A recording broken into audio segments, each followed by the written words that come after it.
Yasuke is a black samurai in Assassin's Creed Shadows, and people hated him, but not for the reason you think. Let's put all the cards on the table. Yes, he's black. Yes, he's a samurai. Case closed? Not really. It's 2026. Skin color alone can be a reason to explain any level of backlash. Some people say it's because the character isn't historically authentic. Others say the problem is representation. But even if that were true, that still wouldn't explain the real issue. Because today we're going to do something unusual. Today we'll learn how to professionally hate Yasuke. But to do that, we must first do the opposite. First, I'll make you love him.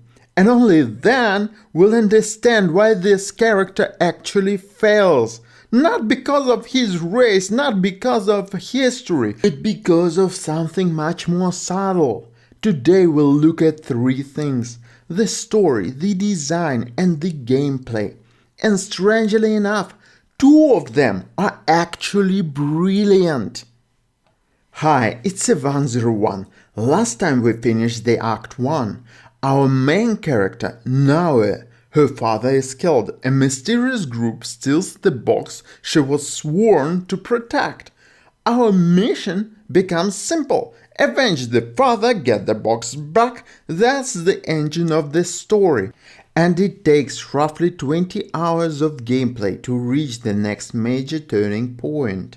That's when Yasuke returns. We saw him before. We even played him during the prologue, but when he appears again, something feels strange. But before we talk about that problem, we need to remember how we got here. Yasuke begins the story as a servant of foreign priests, but somehow he ends up beside one of the most powerful men in Japan, Oda Nobunaga, the man trying to unite the country. Under Nobunaga's command, Yasuke becomes something extraordinary.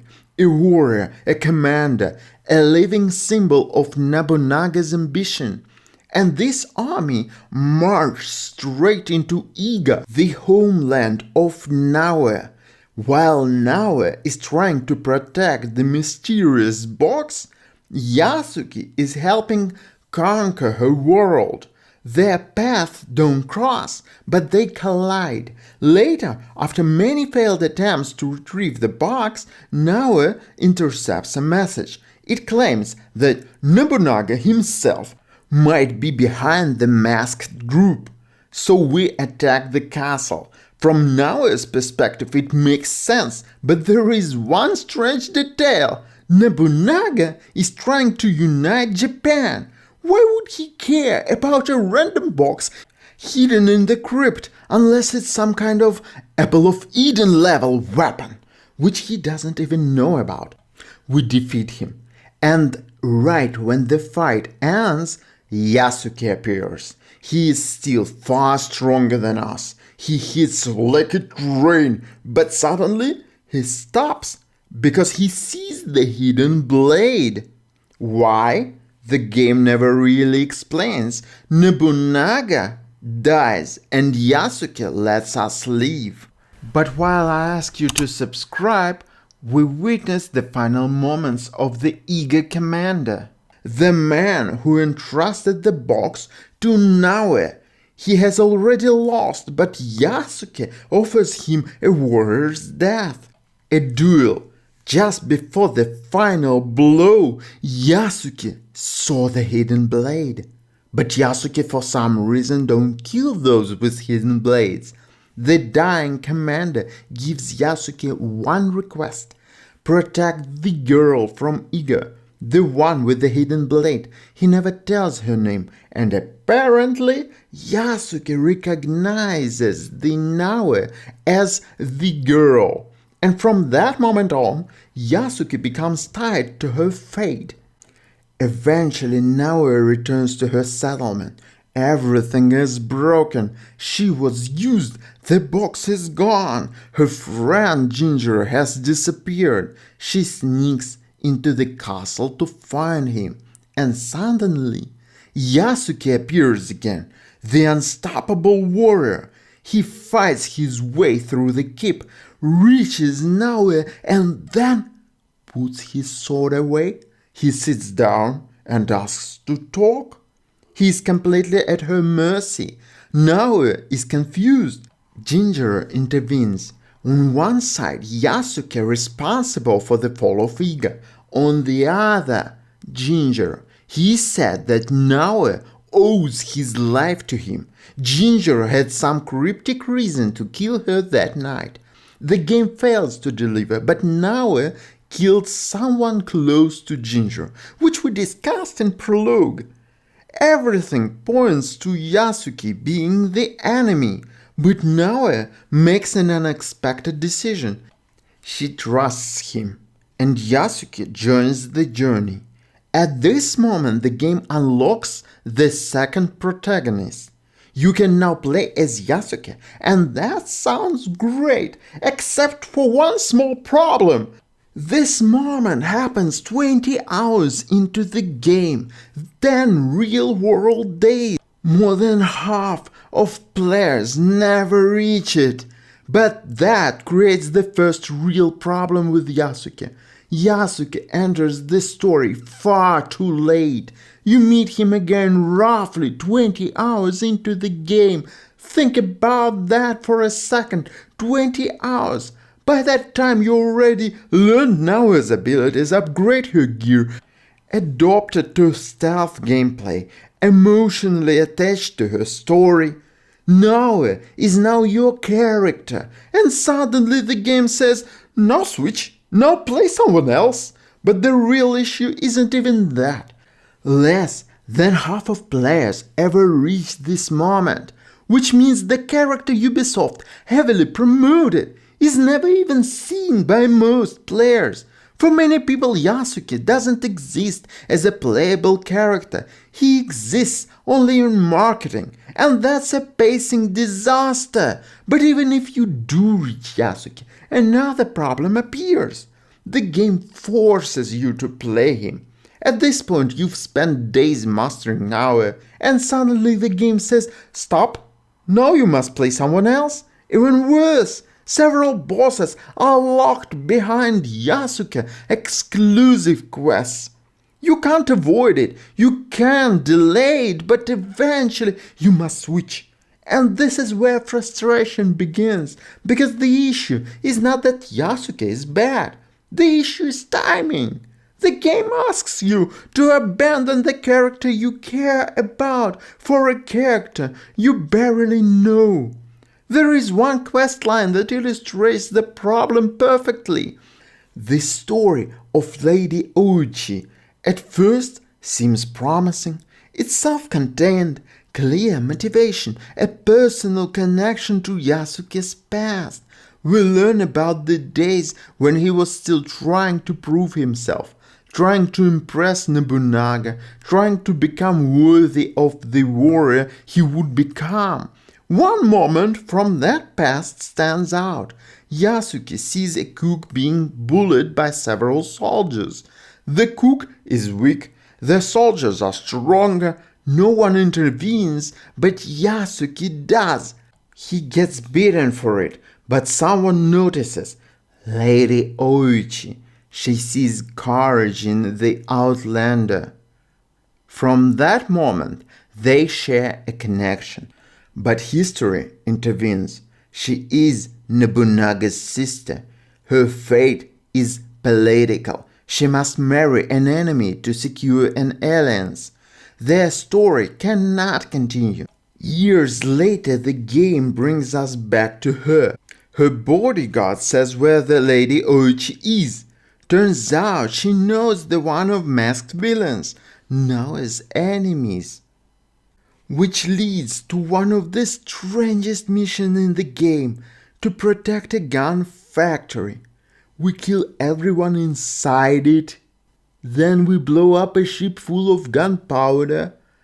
A spectacular explosion if it was an MMORPG, but for solo game it feels small. But her charismatic bodyguards that we knew from the past days gives another quest. We must protect villagers from one of the greedy lords. While doing that, we discover where the next meeting of the masked villain will be. The great twist ahead. Lady Ouchi is the masked villain. We confront Lady Ouchi, but the explanation feels rushed. She fell into debt. To repay it, she began exploiting her own people. And we were sent to solve the problem? Just ordered to stop! Aren't she in control? Naoe is furious, Yasuke is conflicted, the past collides with the present, but the resolution feels strangely hollow.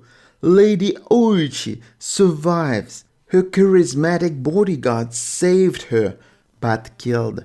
A character Yasuke clearly cared about, but the player barely knows him.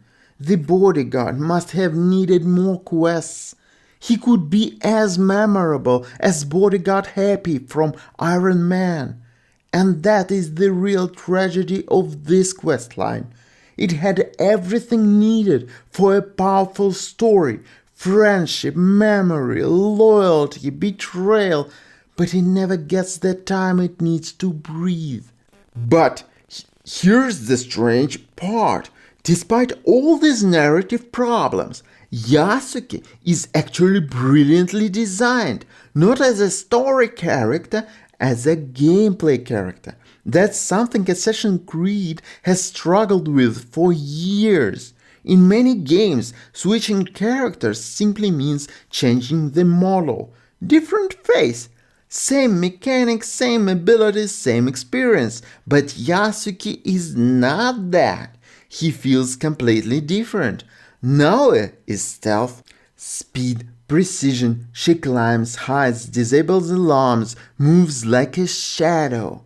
Yasuke is the opposite. Weight, force, momentum. Where Naoe sneaks through a castle for an hour, Yasuke can destroy it in 15 minutes.